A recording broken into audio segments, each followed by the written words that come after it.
There's a scene that plays out every single day. In millions of homes, you know exactly what you need to do. Write a paper, study for an exam, reply to an email, start a project, schedule an appointment, or make an important decision.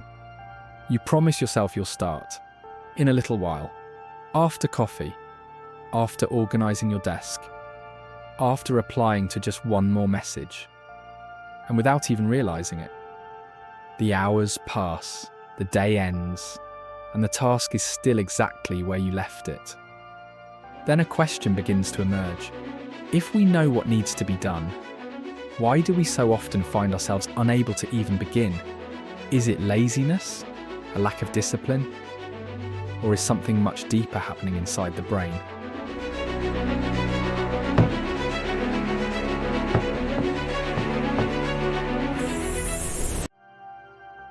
For a long time, procrastination was mistaken for laziness.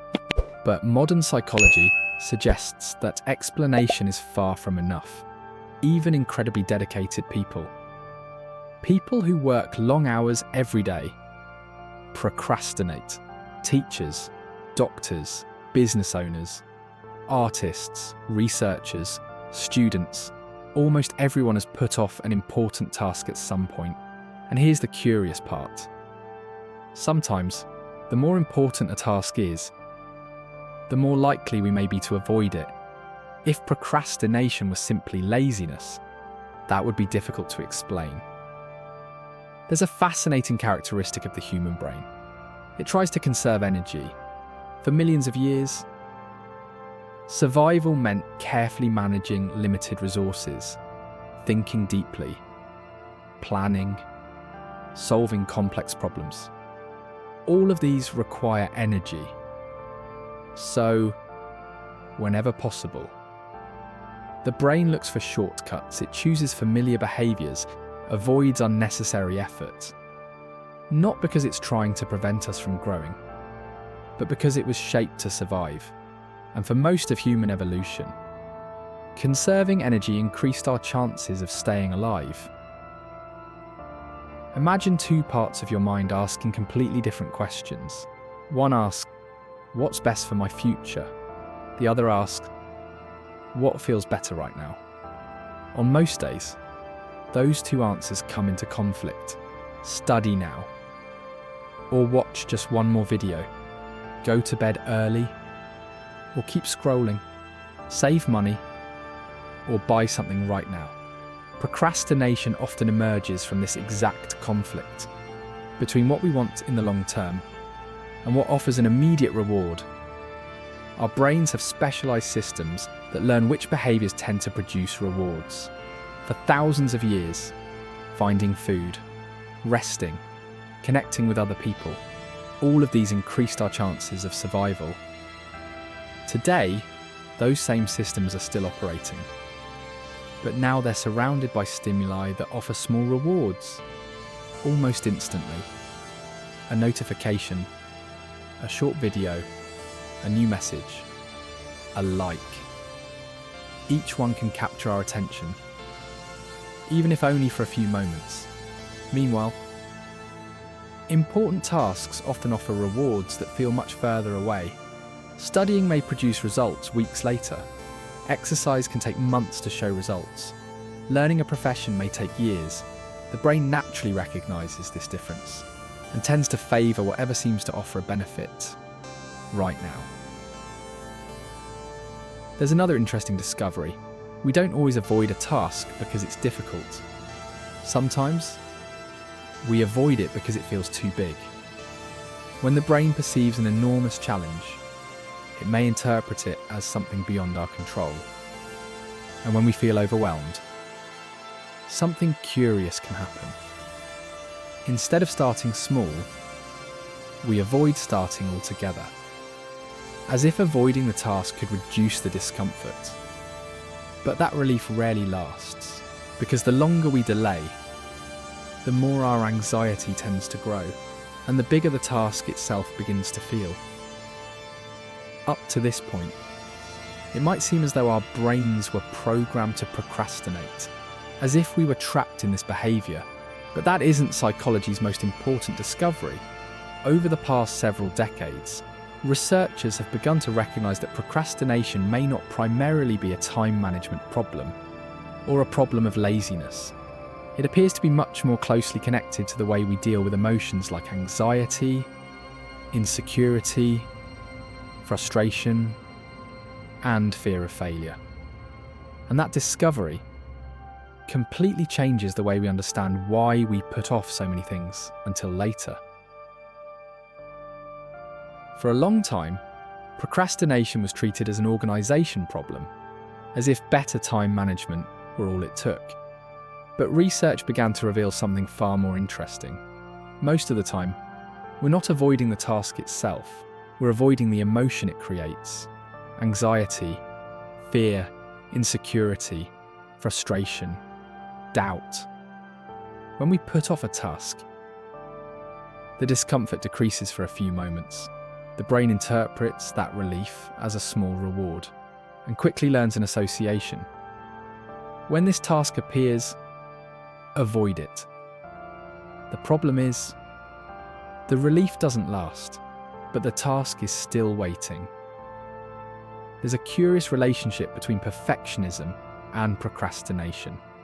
At first, in Baumeister, they may seem like opposites, but they often go hand in hand.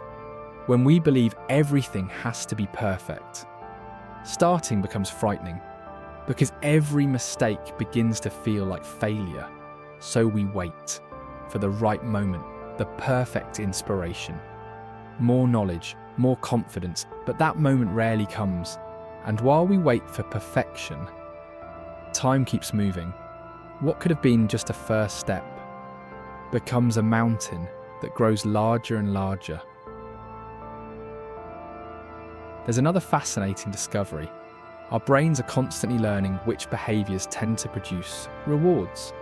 One of the systems involved in this process uses chemicals such as dopamine, playing a role in learning, motivation, and the anticipation of rewards. When we receive an immediate reward, the brain registers that experience. And when we repeat the behaviour, the brain tends to make it easier to repeat again. That's why quick and predictable activities can capture our attention so easily. But there's an important detail. The brain can also learn to find satisfaction in long-term goals. Whenever we break a task into smaller steps and begin to notice progress, new reward signals can begin to emerge, little by little. The brain learns that making progress can feel rewarding too. Perhaps there's something curious about procrastination. The hardest part is almost never continuing, it's starting. Before we take the first action, the brain sees only effort, uncertainty, energy expenditure.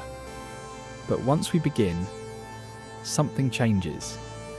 The task is no longer just an idea, it becomes real. And continuing often requires far less effort than we imagined. Perhaps that's why so many effective strategies begin in the same way. Not by trying to finish an enormous task, but simply by creating one small movement forward. There's a very common myth that highly productive people wake up every morning completely motivated. Reality is usually very different. They feel lazy too. They get tired, they have difficult days. The difference is, they've learnt to depend less on motivation and more on habits, schedules, environments, routines. When a behaviour no longer depends entirely on how we feel in the moment, it requires far less energy to happen. Consistency rarely comes from constant motivation. It usually comes from repetition. After everything we've explored, perhaps there's a better question than, how do I stop procrastinating? Maybe we should ask, what is my brain trying to avoid when I put off this task? It seems like a small shift, but it completely changes the investigation, because instead of treating procrastination as a character flaw, we begin to see it as a behaviour attempting to reduce immediate discomfort. Not always in the most effective way, but almost always in an attempt to protect us. We all put something off, a project, a conversation, a decision, a dream, for a long time. We believed procrastination simply meant a lack of discipline. Today, we know the reality is far more complex. The brain doesn't delay tasks because it wants to prevent us from growing. Often, it's simply trying to move us away from emotions it perceives as uncomfortable. But there's something extraordinary. The same brain that learns to avoid can also learn to act, little by little, choice after choice, one small step at a time. Perhaps overcoming procrastination was never about waiting for the perfect moment. Perhaps it begins the moment we accept taking the first step, even when we don't feel like it. Because understanding the human mind doesn't eliminate every challenge we face, but it helps us move through those challenges with far greater awareness.